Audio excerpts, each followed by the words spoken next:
blind spots. You do, but I also think it's important to also know your business. Yeah. Like, Yeah. there's a lot of stuff that he's gonna handle, but he's always gonna say, Josh, this is what it was about. Or I might ask certain questions, or I might be in a group chat. I won't be responding, but in the downtime, I'll just say, okay, so this is what they were talking about.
Yes. Welcome to the 13th and final round podcast. And today we have two special guests. We have the Hot Shots in the house, Dwayne Hot Shots Sinclair in the house. And this man does not need any introduction. We have the one and only Joshua Buatsi in the house. Yeah. Let's go. This is a real pleasure for me because I like talking to fighters anyway because we're former fighters, but we have three things in common. We love Jesus, we love boxing, and we've lived in Sheffield. I don't miss that at all. I don't miss it as well. All the hills. Ghost town, innit? But I tell you what, it's a place that shaped me a lot because of what I was doing there. Yeah. And when I qualified for the Olympic Games, I remember I moved out of London to Sheffield. We used to go home every weekend, but I moved and I said, guys, I have nothing to do in London but to now try and win a medal. So I remember that, but boring place though. It's boring. There's not much there because everything's long as well, isn't it? You've got to walk to Meadowhall and things like that. Nowhere else to go. There's a place it's the best place to go. The shopping mall, bro, is the only thing that they So how is your Sheffield accent? Is that any good? Boy, do you know what I've been watching and who I've been listening to? Cameron. He's funny, man. Using that accent. It's funny, man. Got a strong accent. I can hear from you like that. Well, I'm from Bradford and he's from Leeds. What's next door? It's like 40 miles away, but I lived in Sheffield for 10 years. And the first time, so how I arrived to go into Sheffield, I was 15. I seen Nazim Hamid on the TV and I thought, that's not too far away. So I'm going to tell my parents I'm going to get I had a bit of a bad upbringing and things like that. And then I got off at Winker Bank. And the gym is literally up the road. And I got on the bus and there was this big tattooed driver and I said to him, I want to go to the boxing gym where Prince Nazim. He goes, all right, love, Donald's, sit down like. I have no idea what he said. It was just like Shakespeare, you know what I mean? But and that was my arrival in Sheffield, and then it does take a long while to get used to the accent. Well, it's like me. I turned pro in Manchester. I lived over there. I still live over there sometimes. I moved to Sheffield to finish my career. It's like it was big drops to a big city. Moving there, I understand where you're coming from. It's boring and nothing to do. But sorry, it's fun. I was watching your interview and it made me laugh because it reminded me of my wife. But when my wife first come to the country, she was on the plane on the way over here and it was snowing outside and she was so excited. Country one is always hot. So when I came in as a 9-year-old and the snow came, I was looking in the sky like, it's coming from up there. Like, what is it? I've never experienced a cold weather before anything. So to see something white coming from the ground, settling and a snowball and everything. Come on, I bet you wear the home new clothing, won't you? Like When I first came, I came in like some cultural wear, and I'd never experienced cold wind.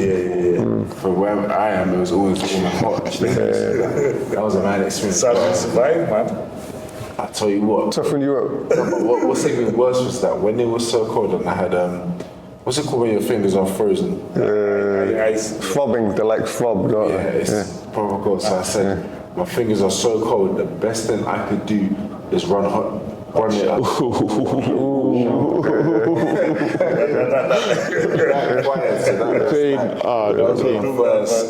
okay, cool. When it's cold, you don't need to run hot water yourself. That's something like that. So you came in like to England, like Eddie Murphy coming to America.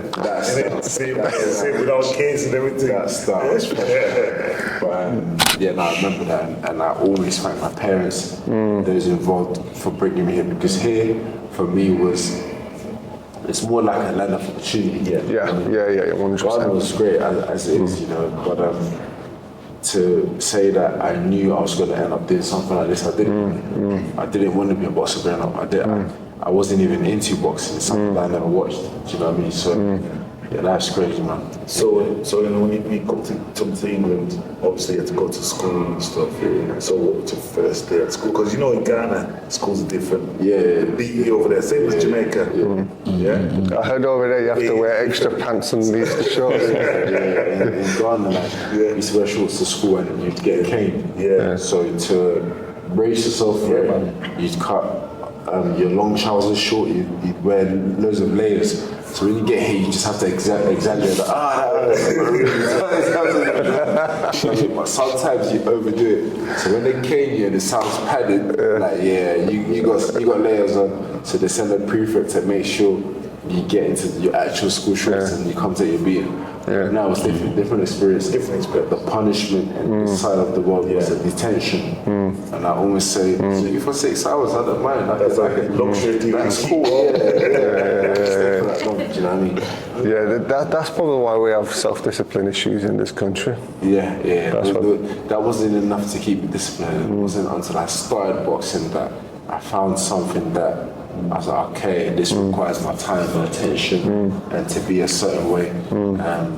And even the previous interview, I was saying that people think I'm always serious, and I'm like, bro, when you're serious with boxing, outside boxing, I'm not that serious, but with boxing, I'm serious. And people have that perception because that's when the camera's on us. Like, oh yeah, he's always serious. And I'm like, no, I'm not. Plus the thing is right, the fight week or the weigh-ins and all this, that's like not even 1% of what you guys go through, the training, the preparation, the years and all the rest. Like, they're meeting you like at the worst time. Literally, when you go on the talk, when I'm moody, I have nothing to say to no one, don't really care about anything but the fight. I mean, so you're right, they're not meeting us at a really good time, and then people can form a perception of us from that, but I'm far from that. When I'm making weight and when it's not fighting, it's different. The way about yourself, I know your parents from Jamaica, which part? That's it.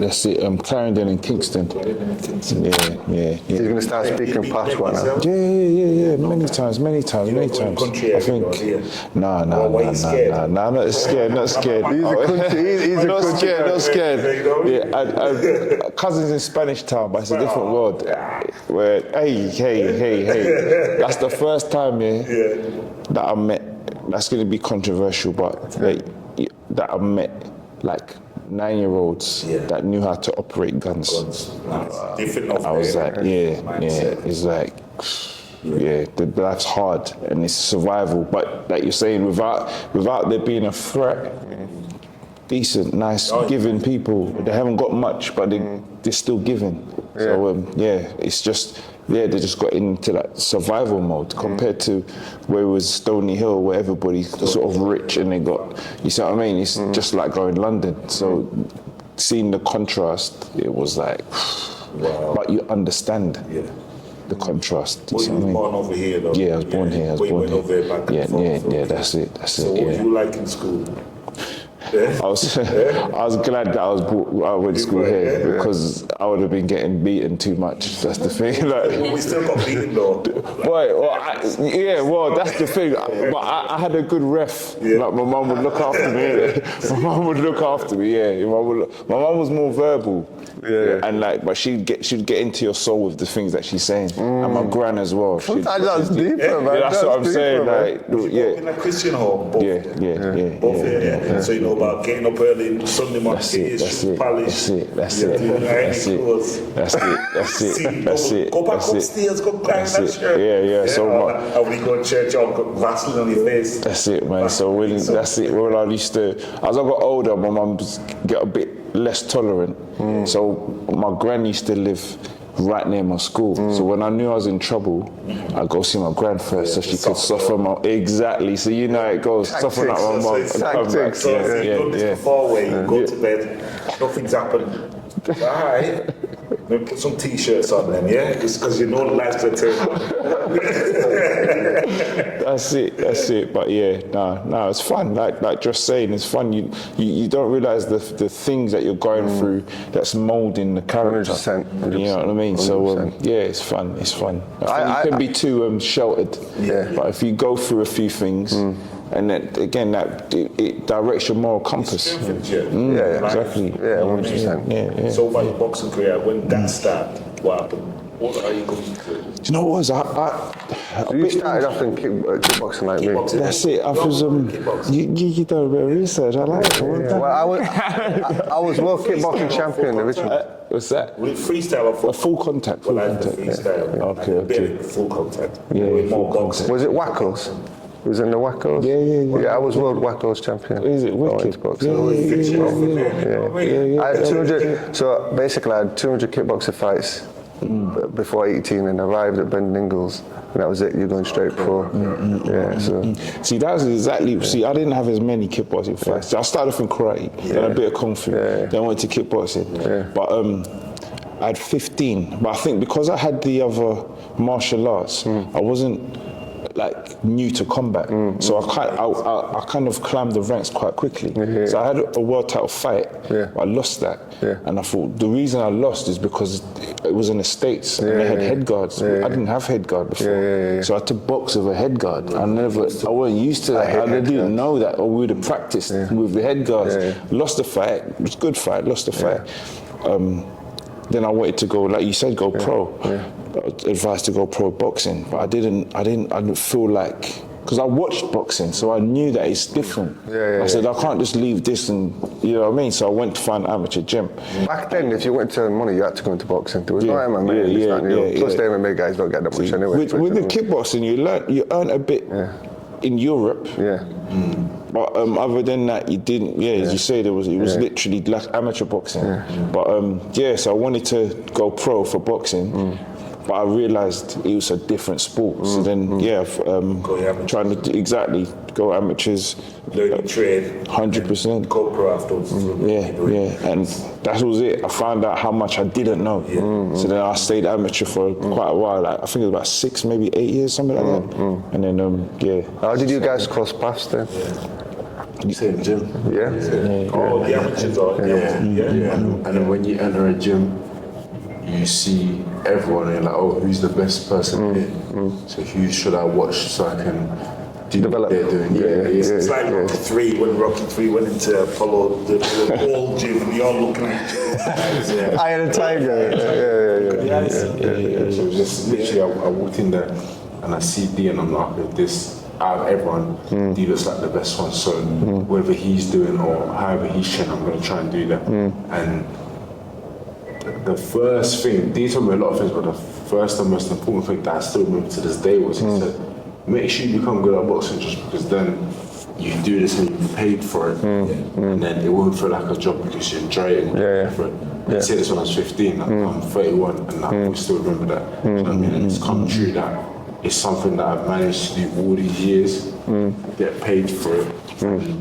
I enjoy it. Camp's a bit hard, but I enjoy it sometimes, you know what I mean? But yes, the first thing he said, so I met the free boxing at the point where I only just started. But he always said, oh, this guy's good, he's going to win all these things. But I was like, just start, let's see how it goes. Do you know what I mean? But as we were sparring and all the other men, I was almost competitive, always wanted to learn, because they were almost older than me, but I wanted to be where they were and do how they're doing. You know what I mean? So it was good to have him there from the beginning and still riding with me now. You know what I mean? So that's important. Like I said, from when I didn't win any national championship, nothing, till now. So it's good to have someone like him around me. Dwayne, you took a different direction. Yeah. You went to uni. Yeah. And you went into the teaching area. Yeah. But it's all good. It's all coming back in. Well, yeah, I think. Tell us about that. I heard you good at maths. I heard you good at maths. Hey, I don't know about that bit.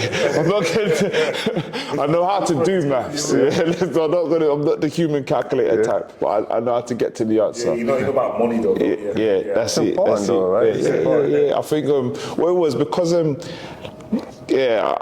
got over to boxing quite late, so I already started like careers. Yeah, because as I said, with kickboxing, even I was doing that from 13 to about. I had my first fight when I was 17, so it was about 4 or 5 years, and I went to boxing. I was always aware that I needed money because you weren't making money kickboxing. It wasn't a thing. So I started off as financial advisor in a bank. Well, worked my way up into the bank as a financial advisor. Then went over to teaching whilst I was boxing. And as you say, to do all of those, you need to go to university, whatever. It's only because, as I say, if I could have just done a sport, but I got into boxing late, so the money part of things just come towards the end, rather than I'm building up to that, if that makes sense. All the sports I've done, even athletics, I was representing country in that. It was 200 meters. 100 meters. Oh yeah. We could have done 150. Yeah, 100 Okay. Yeah. That was like 50 years ago though. Listen, I went for a trial at school, but I was into boxing. And I kind of tried with baggy pants, feeling training, and a big feel of hikes. And it's a joint team. So the hikes, good. Feel hikes, brown ones. Was that in 1982? 90s still though, 87, 80 something.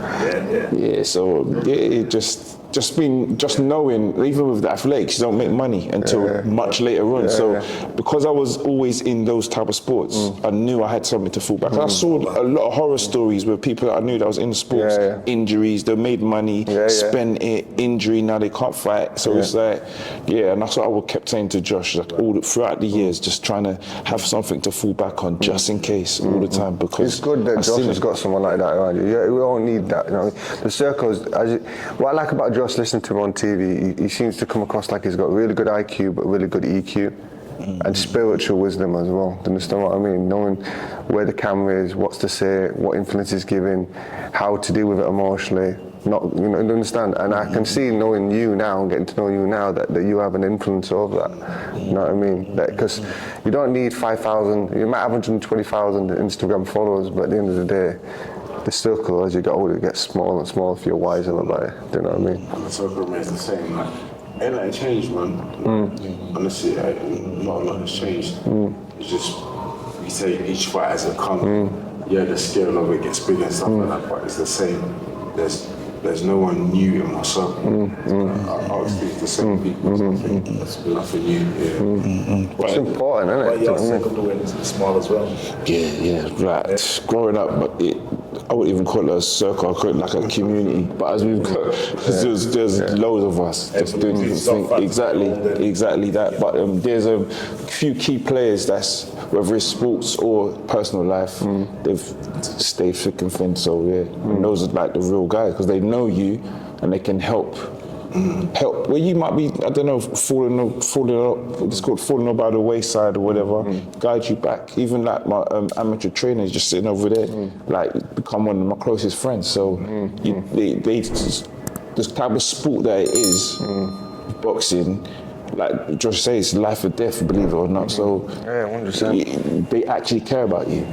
So they make sure you're okay at home, plus within the gym. So you've developed relationships. There's and so much going on for fighters that people just tuning in on fight night and they're not even looking at it. Like my wife always says to me when I watch boxing, why am I not watching boxing? Because I'm like this, because I'm watching the legs and I'm watching the hips and I'm seeing what shots come in and then people think it's a party trick because saying about 5 seconds from now he's missed that left uppercut twice, he's going to walk onto it a third time, boom, boom, done. Because I can see it, right? So, but what they see is they just look for the aggression in the hands. They don't see the skill, they don't see the chest, they don't see the 9 months training camp, they don't see the spiritual journey, they don't see the physical journey, they don't see the diet and the nutrition, the mental. There's so much elements to it, you understand what I mean? It's just to turn up fight week and what you guys went through when we had the fight week, that was crazy, you know. That was a lot. Leicester Square, open workouts. It was an experience, but wow. I lost too much part. End of the day, I came on top, so for me it was a great experience. Great experience. It was a lot. It was a lot. That was literally just what you could see. So what was happening behind the scenes? No, I can imagine. Because it was long days first, and then they were shipping you guys off. Then I was on social media thinking, he's got his top off now. He's doing his pictures, and they got him here. And that's why they moved him off. You know what I mean? And like I won't say the fighter's name, but we went to the Box Park Gold Star. What was it? Meet and greet thing. That's it. And then we nipped across the hotel, and like, there were certain fighters on that show, and the certain media outlets was trying to grab hold of them for interviews on the morning of the fight, and I'm like, even going to the hotel. And I was like, and I was saying to some of the media guys, I felt like it was the only right thing to do, like, because these fighters are polite people, like, and then they're not gonna say it. So I'm like, the guy's fighting, man, move. Like, the guy's fighting tonight, you know what I mean? What are you trying to talk to him for? So what we're trying to do is get out here and get the fighters the exposure that they need, but not necessarily it's all about us. We're trying to add to the sport, not take from the sport, you understand what I mean? Because we understand, like, when someone's coming down the line to talk to us, 2 minutes because he's trying to make weight, get rid of him. You know, just leave an impact on him, say the right thing to him, and let him go out and do the thing, you understand what I mean? But what I like about you, you're a sleeping giant. You're a sleeping giant because people just look, it's Josh Buatsi, this, that, and the other, but I know that you will have it with anyone. Yeah. You understand what I mean? I think the approach is in the ring, but outside the ring, you have to be chill and live a normal life. And in the ring, it's almost time to handle business, but when it's not, I can't be like that every day. 100%. You know what I mean? Yeah, 100%. What was it like, when you first started out boxing on the streets anyway? Or even yourself, kickboxing on the street, people knew that you were doing it. What was it like? Try to start me or try to push you to fights? 100%, 100%. Yeah, people would, they would want to test themselves against you, but after 1 or 2 fights, and they see how that person ended up. It's now respect. They don't want to fight. But then, as you're saying, it used to go the other way around, where you had your older mates and push you. Yeah, like, what do you? Don't, what, you can let him do? No. Peer pressure, innit? You see what I mean? Did that happen to you? No, I've had a great experience. Since I started boxing, I haven't had any street fights. It's been a very weird experience. Prior to boxing, street fight was something that happened all the time. Spontaneous. It was fun. I liked it. I enjoyed it. Since boxing, for some reason, if it's not in there, I'm not gonna fight. Of course, unless it's self-defense, then cool. But boxing. I fight every day for a living. Do you know what I mean? So I don't need extra. I don't need to do anything extra. But how we are in there, I'm quite the opposite on a day-to-day. So it's not like the violence. If people are fighting, I'm like, they need to fight, like, stop it. I know what you mean. Is that with the Christian life, giving that soft heart outside the boxing? Because that's a sport. Outside with people and that, is it the same with you? Yeah, I mean, in there you can't have that heart. No, in there you're cold and you do what you have to do. But outside, we're good people around good people, so you're a good person. You're a product of your environment, aren't you? Yeah, I think, as you're saying, I think as well as with the boxing, if you've got good trainers, they teach you that self-respect, whether it's directly or indirectly, and you know that your hands, whatever, they're weapons. You don't actually want to use them. You know, exactly. So you do get much calmer. If I was to bring Mark in and you tell you how when I came to that gym, because kickboxing was slightly different. Yeah, they didn't have that kind of discipline. So you didn't care to get into a fight. You think, all right, I know how to handle myself. But boxing, it's like an all-round molding of a person. It's different, completely different. There's no back footing in kickboxing, it's forward footing. You just walk straight into situations, don't you? That's it, exactly that. It's not the defense. I think I was lucky because I was good with my hands, because as I said, I used to watch boxing anyway, so I used to kind of emulate what it was. So, but as you said, the defense is you throw a kick, their hands down there. Like you're saying, so the metaphorically, as you say, it's just attack. So there's no like dodge a shot and then counter punch. It's just all attack. You know what I mean? So I think that subconsciously goes into your being. That makes sense. How you approach things. It's different. It's different. I remember when I met Brendan Ingle, I was so welcoming from kickboxing, and there's this kid in the gym. You'll see him on the circuit. He's there tonight actually. Who's he? He's in he's opposite Dan Aziz's corner tonight. So he's called Ammar Khan. He's a big, tall Asian. So Killer. That's his nickname. Right. It's called Killer, right? Okay. Yeah, so it's called Killer for a reason. So the new person who comes in, you had it as well, right? So as soon as you come into the Ingles, they'll let you move around. Okay, he's got a bit of talent, Killer, like that, and they put you in with him and say, off to work, and you just... That's what you done to move Madonna's, bro. Is that what you done, Is it? When I come in there, because I was like, not giving it, but I felt confident on the bags of doing my thing or whatever. They're like, he's all right. Put me with Tony Madonna. I remember Tony Madonna, And then you just stand there and have it out with each other, and then Brendan was like, okay, so now we know you can fight. I'm going to show you footwork, and he put us on footwork drills. This was in the 90s, everyone was there, it was golden era, and he had Neville Brown, Ryan Rhodes, Johnny Nelson, Prince Nazim. The gym was just stacked. I think they had something like 10 British champions at one time. That guy in your era, is his name, what's the one that they said he's good but never became world champion? Khalid Shafiq. Bomber Graham. Bomber Graham. Yeah, Bomber Graham was just before us, but I was around him. I spent some time around him.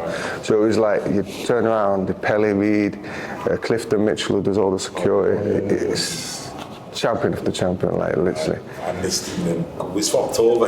And it was, the gym, if you've ever been in the English gym, it's not much bigger than this. And it's packed. But they have a system where you've got the lines, and I don't how you're not banging into each other. And then you'll be in a ring like this, and there might be 30 people sparring, and you're trying to slip shots, and you know people are banging into you behind, and you're still slipping shots. And it had this vibe. But Brendan said to me, first thing he said to me, he says, now I know you can fight. I want you to do footwork. He showed me the footwork, and he says, don't talk to me unless I talk to you. And he didn't talk to me for 6 months. I was on the footwork drills for 6 months. Then he come up, touch my shoulders, put your gloves on, you're gonna spar, and he put me in there with John Faxton, who was getting ready for Ricky Hatton to fight. And he says, all I want you to do, he said to me, I don't want you to hit him. And he says, no, I want you to try and hit him. I always want you to move. And I'm like, it's the other way around, right? Couldn't land a glove on me. Because of the footwork, the drills. And I think this is what's lacking in boxing now, that drills, they don't drill, there's not teachers anymore. It's like, it's all about how conditioned you are, or about, like, if you lose a fight, it's not train harder, is it? It's why did you lose the fight? You understand what I mean? So that's what I like about when I see your videos, with Virgil Hunter and what he's doing with you. He's about that type of stuff as well, isn't he? Yeah, it's more like, the training's physical, but it's all a mental thing, I think. And the thing about Virgil is that he's always playing games. So you have to be on the ball, but he's always a step ahead. So you got to work extra hard to be a step ahead. And that mental gains that you get, I think, for me is imperative. Because the training's hard. Everyone finds training hard. Training is hard. Your body's tired and stuff like that. But just the mental games and the mental strength that he wants to build. It's I've done things that I've made my body and myself do things that I didn't think was possible or that I had reached the limit. Yeah. And he would show you that you can go way more than that. You know what I mean? Yeah, because them later round in them championship rounds and fights where a fight can be won or lost, right? Goes adrift. Yeah. You know what I mean? You just want to go in survival mode. Yeah. Yeah. Where you got to bring it back in 7 line and say, this is where I'm going from. Self-discipline, isn't it? It's easy to tell someone else what to do, but having the self-discipline to be able to follow it through yourself is a different story, do you know what I mean? Apart from boxing, both of you, what else? I'm going to talk about your lifestyle and what you do out boxing to, just make yourself.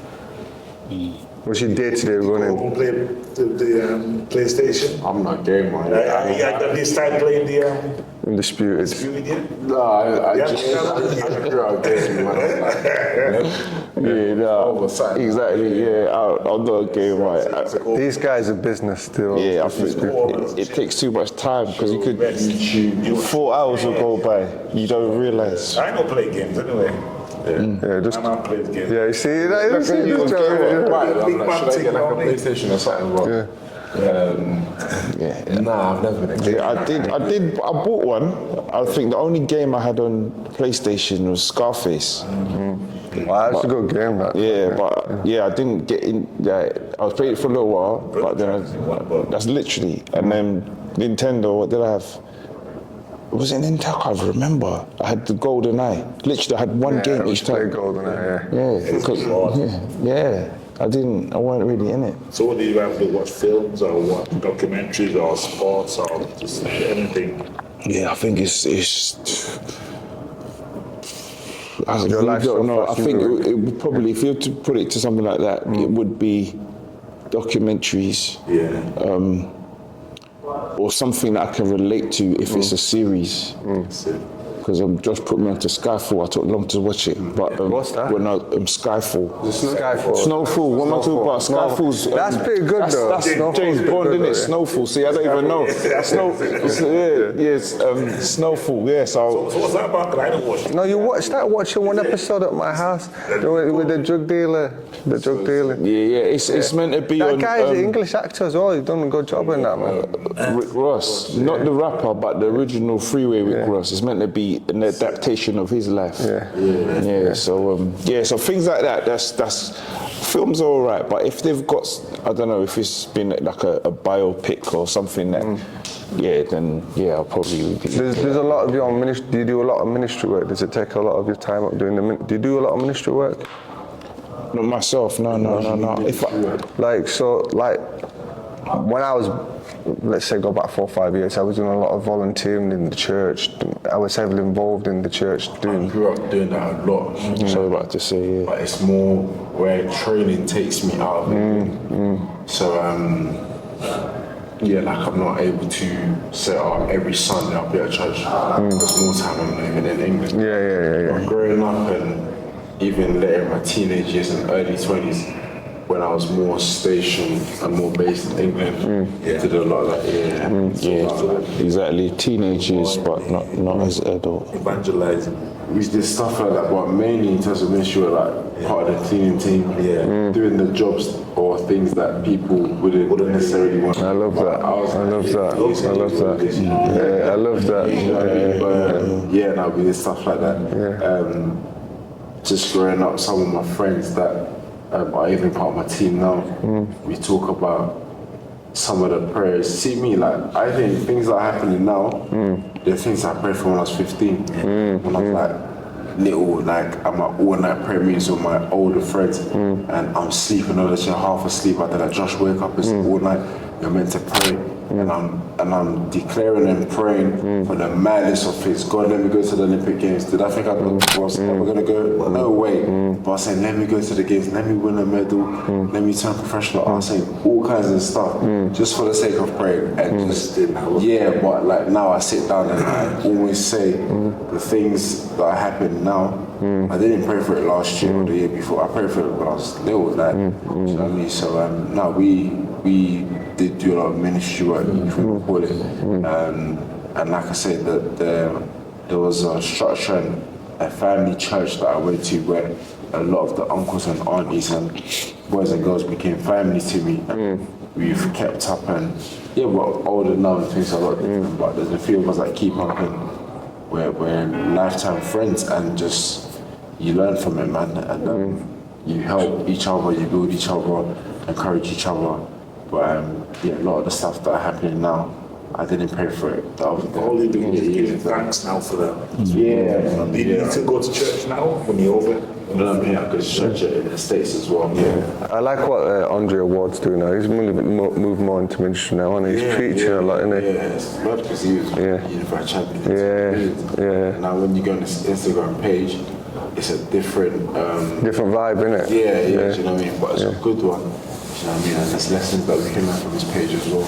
That's what one of the questions I wanted to ask you. Like when I very first started boxing and I was going through a hard upbringing in and out of care, for me, I watched Muhammad Ali and I'm like, I want to be like that. And so what do I have in my hands, which was kickboxing, which ended up being boxing? It was all about wanting the platform to help others. Do you know, like, and this is a private question, it's not something you have to say on camera, right? But do you feel that God's using you in such a way for a higher purpose? And is there something on your heart that you know that what's that's going to be in later life? If I do believe that, I think boxing is a vehicle to something that I'm going to do. Yeah. Do I specifically know what? I don't know. Yeah. There's different things that I do. So I can't specify which one it is that I'm going to do. But boxing is only for a certain period of my life. After that, there's a long life to live. So there's a long life to live. So I do believe. For now, this is what I do, but it's to open other doors in the future. Do I know what they are? I'm not specifically sure, but I believe that this is just something to elevate or get to a certain place or to have access to certain people. Yeah, I believe that. It's an incredible way it might take as well. Like people look at Muhammad Ali and really his talent wasn't all boxing, was it? It was how he impacted the world, how he changed people's life. His legacy will go on forever and ever, do you know what I mean? It's like people like Arnold Schwarzenegger was a bodybuilding champion, then he became an actor, and then he became a governor, you know what I mean? Like, I don't think some people, when they are using a talent that they have, are really paying attention what they can do with the influence that they build. It's a big thing, and the Bible talks about your talent bringing you before kings and just important people. So a lot of people that I've met, if I didn't box, and I say this all the time, and I even say here, like, you guys wouldn't come here if I didn't box, if I weren't doing Exactly. Most of these interviews that I go to, or when I meet people, or when a good opportunity is presented, I always say the truth that if I wasn't winning, you guys wouldn't come, and it's true. So, you know what I mean? I can appreciate that the talent and the gifts that I have has brought me before important people and open doors. I believe that as well. I hear you. So, after you finish boxing, okay, we don't know yet. What do you want to do? Do you have an idea? Be a trainer, or do something else? Or be an actor? Nothing. Nothing, you just want to relax. For now, it's boxing. I'm at a point where now It's focusing big on fights. it. And people say, no, think about this, think about that. And your sport is dangerous and it can enter there. It's very true. It's very true. But what I did was I made a conscious decision when I started to put all my eggs in one basket. I never thought of a plan B because that means I got to make plan A work. Yeah, I like that. Don't get me wrong, like things can be out of your hands at times, but I'm grateful to God that everything's going according to plan, and I always live to fight another day. Do you know what I mean? So it was a decision that I made that look, this is what it is, and that's what I'm gonna do. Is there any backup plans? Yeah, I've been to uni, I got a degree. I'd like to think. I can think a little bit and do a lot of things outside boxing. But in this moment now, it's to get into big fights, to secure my future and just move forward. I'm not thinking about life after boxing. No, it's the right. The attitude, No, it's the right attitude, Because many boxers, they're always thinking of different direction. Yeah. Look, things can happen and I lost the change the direction you're going. I understand that, but we're working for it. We're praying for favor from God, but we're really working for it. But that's why you have good guys like Dwayne around as well. People around you that say, let you focus on the boxing, and they can focus on other aspects for you. You know, as you're saying that, I'm thinking this is like naturally what we used to do anyway. Yeah. So when we was in amateurs, through when I had my pro career, we'd swap roles. Yeah. So it's like he would help support me and do things that I needed to be done, like almost like management, and do exactly the same thing. So what's happened is it's naturally grown that way. As Josh becomes self-managed, we've got a management company that's now we're soon going to start looking after other fighters. So without him even knowing, he's already done his stuff. Exactly, that's the way it should be. So I mean, because we just naturally grew that At way. least you've got somebody who's looking out for that. You don't have to think about that. The most important thing that everyone's misses is that it was a time where it was roles reversed. So in my circle with D and our friends, when someone's got an event, we're all at that person's service. I'm gonna do anything you want me to do because it's your event, it's your occasion, to make sure it goes well for you. When D's fighting, I'm gonna be the runabout guy. If he needs a special water from Tesco's, and Tesco's is further than Sainsbury's, I'm gonna be in Tesco's, wherever it is, do you know what I mean? And now roles are reversed now, that when I'm fighting and it's my time, anything that I need, they do for me. They do whatever I'm asking for, because it's to help achieve the goal. That's love, man. It's hard to find a friend or a team. It is. But like I said, we all have that mentality that when it's someone else's occasion, all right, cool. It's there on the spotlight, so we serve them. When I'm fighting, they serve me. When he was fighting, I serve him. Or if he's got an occasion or an event, we serve him. And that I'm glad to find people that can think like that. The reason why they can think like that, because they've been in that situation. They know how it feels when preparing for a fight. You know, even if you're tired, you can't bother selling no tickets. Our other boys are Davis. Is it? Yeah, he's not a boxer. No, I know, but it's still work. Yeah, work, you know what I mean? He They know has that. this thing going on. Yeah. It's his time, and we help him out. Yeah, that's beautiful. That's what real friendship, that's what real love's about, do you know what I mean? Before you're a leader, you're a servant, do you know what I mean? Like, Most importantly, man. and the loyalty in this game, we're in a game where it's the Wild West. Let's just be right about it. It's the Wild West out here. Like there's managers and promoters and never being hit in the face, telling other fighters, I can get you this fighter against your friend, and it's just business. But it's not always just business, is it? Do you understand? When there's feelings and emotions involved, anyone can walk into boxing and just declare themselves a manager, a nutritionist, a trainer, this, that, and the other. So having a good team around you that are looking out for you, because that takes a lot of time of preparation, right? You need eyes and ears. You've got blind spots. You do, but I also think it's important to also know your business. Yeah. Like, Yeah. there's a lot of stuff that he's going to handle, but someone's going to say, Josh, this is what it was about. I might ask certain questions, or I might be in a group chat. I won't be responding, but in the downtime, I'll say, okay, so this is what they were talking about. Yeah. This is what they agreed on, or whatnot. That's so good. I think it's important to be in your business. It's your business, man. Yeah. 100%. Yeah. It's very important. It's what the what behind the wire, right? 100%. It's the what behind the wire. There's a lot of fighters out there trusted and not handled the business, and then when something goes wrong, it's like 100%. So I'll get things to a certain point, but I'll never, even if he tells me to, I'll never give it the all clear and sign off before he knows what's happening. Yeah. It's transparency, right? So my business partner is Johnny Nelson, and so I do a lot of things just for Johnny. And Johnny's like, no, it's fine. I'm like, no. And I want you to know why I'm doing it. It's important. I need you to know why I'm doing that. You know what I mean? Because then we're all on the same page and we're pulling in the same direction. We're all going in the same direction. Do you know what I mean? But listen, we'll wrap it up. I just want to ask you one last thing. Like, I spent a little bit of time in Accra. I was going to say it's a beautiful country. I spent 6 months there, and I went out there to do a church plant, and we went out to do what do you call it when you go out and there's thousands of people there? Crusades. Crusades. We'll do crusades. But the people that I was doing it with, they were quite flat. They're like, they didn't know how to engage the crowd. And I remember going up there doing the preach, and the first thing I said to them says, "Does everyone know Ike Quarty?" And everyone started getting happy. Everyone knows everyone knows Josh Clotty, and everyone knows someone else. And then from there I preached, and it was absolutely crazy. But like I love the food, I love the culture, I love the people out there.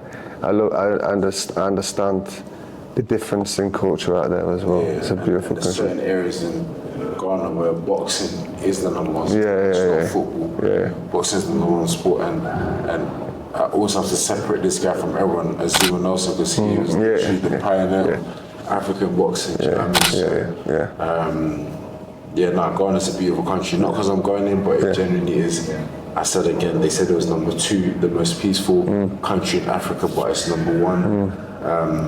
And I make sure I'm always in Ghana. Me and my family live there, but it's also a peaceful time, a time to just recharge and just relax.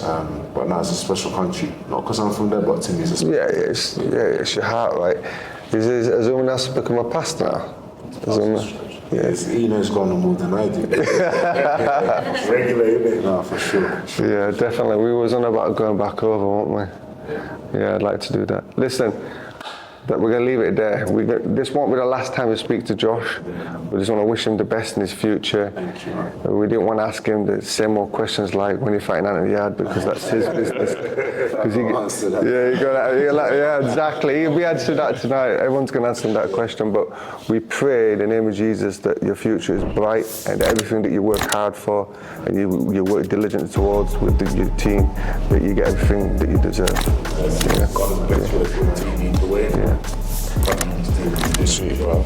Guys, don't forget to like, share and comment. And subscribe and tell a friend. And we're here. And we out. 13th and final round. Hit that subscribe button, man. Come on.